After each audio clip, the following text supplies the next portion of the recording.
country. A code of conduct and chivalry of those who guard this beloved land.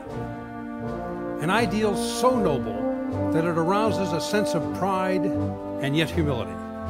An expression of the ethics of the American man at arms.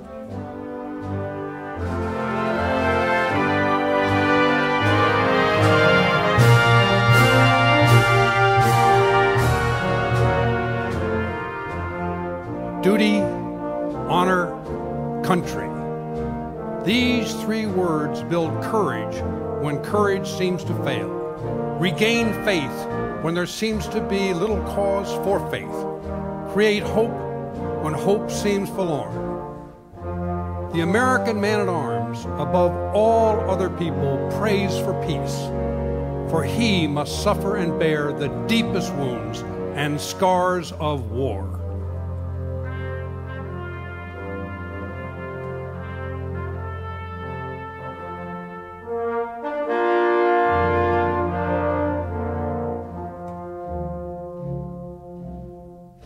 Duty, honor, country. The unbelievers will say they are but words, a slogan, or a flamboyant phrase.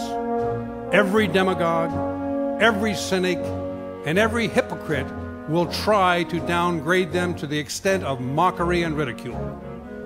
The code which these words perpetuate embraces the highest moral law and will stand the test of any ethics or philosophies ever published for the uplift of mankind.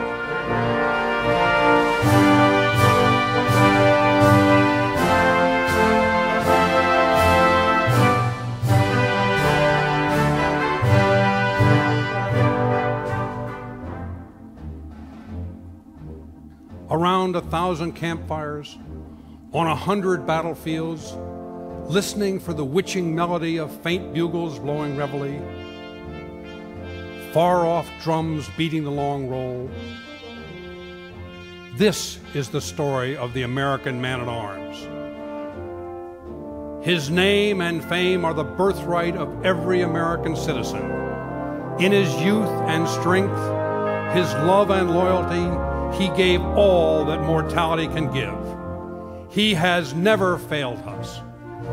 Were he to do so, 1,000,000 ghosts in olive drab, in brown khaki, in blue and gray, would rise from their white crosses, thundering those magic words: duty, honor, country.